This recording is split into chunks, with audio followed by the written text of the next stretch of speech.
Last round in the quarterfinals, you go on the road to start, then you come back home knowing you need the result. How does it change now in the semifinals where you guys start at home hosting Saprissa and then know you have to go to one of the most notoriously difficult places to get a result, which is a similar situation to Saprissa coming here to Rio Tinto Stadium? I'll defer to our team historian on this one, but I believe any series that we've started at home in the first leg, we've won. So I know that it gives us, honestly, Dunny, a freedom. You know, we on some level we hate going somewhere and playing conservatively and playing for a draw. It's just kind of not in our makeup, our nature. We can do it. I would even say we've become competent at it, but we don't. It's not the way we want to play. And in this situation, you got to go out and win by a couple goals, preferably at home. And I would tell you, for us, it's awesome. I mean, take the blinders off, you know, let go of the reins and let everybody run crazy and you know, just play ball and our guys have done well. They've done well at home and they've done well when we let them go. Douglas Sequeira, former Real Salt Lake midfielder, Alvaro Saborio, former Saprissa striker. It's got a lot of storylines in this matchup with a lot on the line for a spot in the finals of the CONCACAF Champions League. Is it an advantage or a burden to almost know too much about your opponent?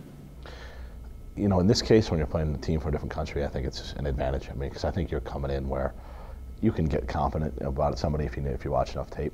But I think here we know some of the personalities, we know some of the players. Now, to be fair, we don't know the Mexican coach as well. It's a relatively new coach, and they played this way for about 10 or 11 games, so it's a little bit new system.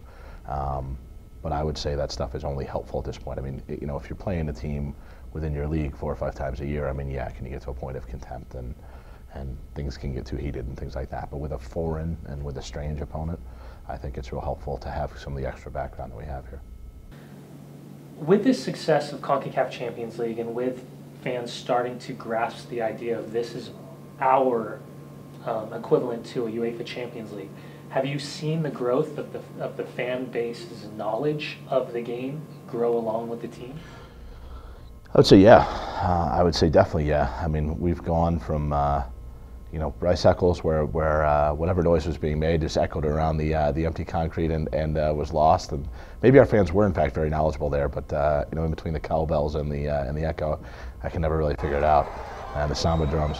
You know, now we got our own building and our own facility, and you know, you see how the different groups take on the different personalities. And look, I mean, you know, if you go on YouTube and you pull up the video of the entire stadium singing "Ole Ole Ole, Real Salt Lake Ole" during the last CONCACAF game, and just the fact that there were 15,000 people here on March 1st, school night, 6 weeks earlier than we'd ever played a game at home before, and you know, something like the 18th largest crowd in CONCACAF Champions League history. You know, pretty remarkable, really, when you think that we're a 6-year-old club in the first time through CONCACAF. I would say that our fans have embraced this competition, and look, it's a total,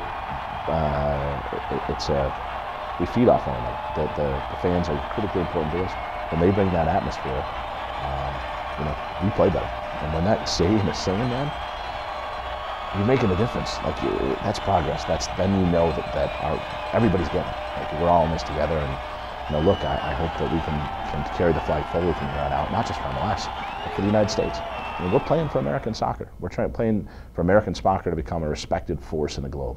And that is the opportunity that we have and our fans have to work together to try to get a result March 15 against Saprissa, and hopefully get another home game after that. First 15 minutes at Rio Tinto Stadium against Saprissa, what are you expecting from not only the players but from the fan base? You know, I think the fans, I mean, the ticket sales are pacing right now to the point where we may be able to sell this one out. I mean, I think we are going to have a bigger crowd than we did even on March 1st, which was an awesome crowd. And so I just think it's cool, man. The guys notice even when they walk out in warm-ups. You know, you hear what they say when they walk out that tunnel and they look up and they're like, holy smokes, you know, this is March in Yukon, and people are filling the place. So that's cool. It's a cool feeling. It's cool to see our guys embrace that.